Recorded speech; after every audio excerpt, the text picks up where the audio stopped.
Mahabharatam Dharma Adharma Sangharshanam.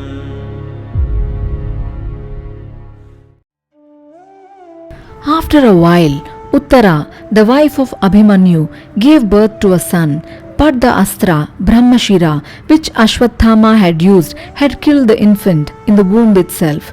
Uttara, Subhadra, Kunti and the others began to weep wildly. At once, Sri Krishna arrived. Earlier, he had promised Arjuna that he would protect the infant from all harm. He consoled everyone. Then Sri Krishna touched the infant and said in a solemn voice, "If I have never, even for fun, uttered a lie, then let this infant come to life. If I have never retreated in a battle, let this infant come to life. If I have never been opposed to Arjuna, even in my thoughts, let this infant come to life." So he overcame the Brahmashira which Ashwathama had discharged against the infant. At once the infant came to life and began to cry. Everyone was in raptures. This infant was Parikshit. Yudhishthira ruled righteously like Emperor Manu and like Sri Ramachandra, the son of King Dasharatha. He looked after the subjects as if they were his own children. He provided everyone with employment suited to his aptitude and ensured that their life was smooth. People adhered to dharma in Yudhishthira's kingdom. They were flawless and pure of mind. No one engaged in gambling and other vices. In those days, people were free from mental ill health. Hunger and thirst did not trouble them. There was no fear of diseases in any part of the land. Because everyone followed the path of truth and dharma, happiness, joy and peace reigned everywhere. Since the people were righteous, the seasons, the planets and the stars showed no displeasure but bestowed happiness on people. The rains were timely and the earth yielded ample crops. Diamonds and other minerals were available in plenty. Trees were laden with flowers and fruits and provided ample shade. Cows gave plenty of milk. Everyone was happy and comfortable. After some time, Dhritharashtra and Gandhari thought of leaving the city and retiring to the forest. Kunti, Vidura and Sanjaya accompanied them.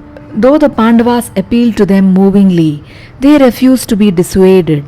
The Pandavas bade farewell to them with heavy hearts. Dhritarashtra and the others led the life of tapasvis in the forest. Vidura in particular declined food and sleep and sat in yoga mudra. Yudhishthira once again came to the forest to ascertain the welfare of the elders. He made obeisance to Dhritarashtra and others. He offered his respects to Vidura with folded hands from a distance. Vidura opened his eyes and looked into Yudhishthira's eyes without closing his eyelids. A radiant light rose from his body and merged in Yudhishthira. Then Vidura breathed his last with yogic power.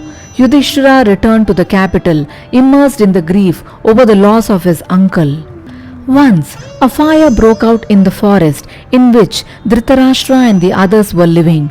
No one except Sanjaya was able to escape. Dhritarashtra sent Sanjaya out of the forest by force. Gandhari, Dhritarashtra and Kunti were burnt alive in the fierce conflagration. Unable to master his grief over their deaths, Sanjaya went to the Himalayas to perform tapas. The death of Vidura had already plunged the Pandavas in grief. The news of the appalling death of their mother, uncle and aunt was a bolt from the blue to them. They were now weary of life. They carried on the administration only because of the persuasion of others. 36 years passed after the Mahabharata war. Inauspicious omens were seen everywhere in Dwaraka. Sri Krishna then recalled the curse Gandhari had pronounced. He felt that the time had arrived when the curse would take effect. Because already members of the Yadava clan were lost in arrogance. Their quarrels were endless. They used to ridicule people. They did not care for dharma, neither did they honor rishis. Once Vishwamitra, Narada and Kanva came to Dwaraka. Some youths of the Yadava clan poked fun at them. They disguised a youth called Samba as a pregnant woman and took him to the revered sages. They said, "Sires, will this woman bear a male child or a female child?" and laughed derisively. The sages were angry and said, "This man will give birth to a long wooden pestle. That pestle will destroy your Yadava clan." After some time, Samba did give birth to a long wooden pestle. The Yadavas were in panic. They broke and ground the pestle and threw the powder into the sea. From the iron filings grew tall elephant grass on the seashore. All this deeply saddened Sri Krishna.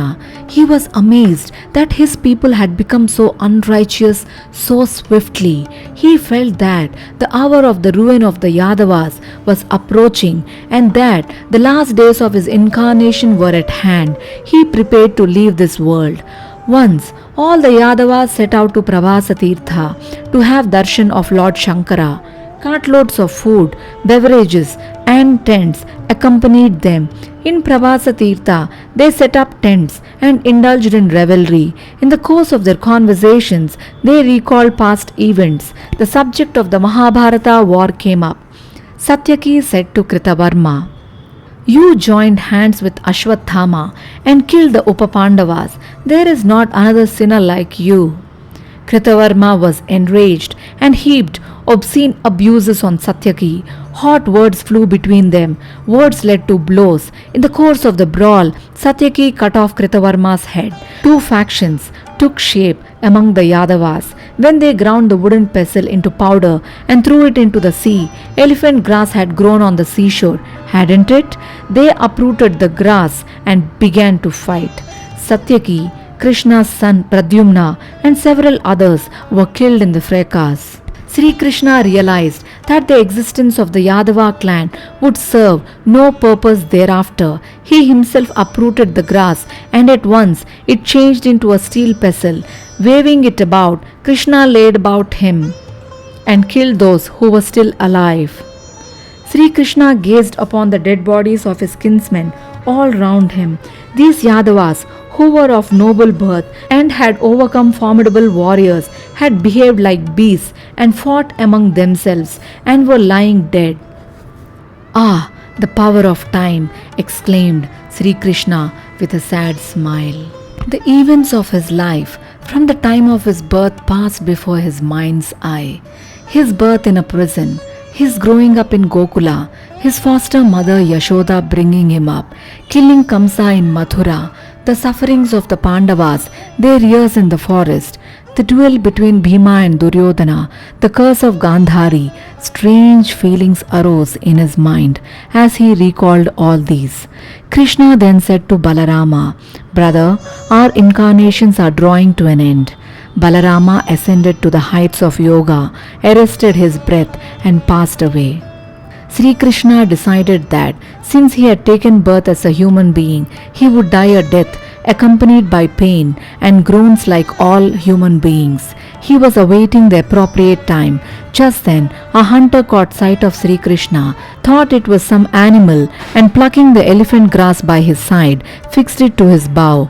At once, it turned into iron. The hunter discharged it. The arrow stuck in his foot, and Sri Krishna died. So ended this incarnation of Mahavishnu as Sri Krishna.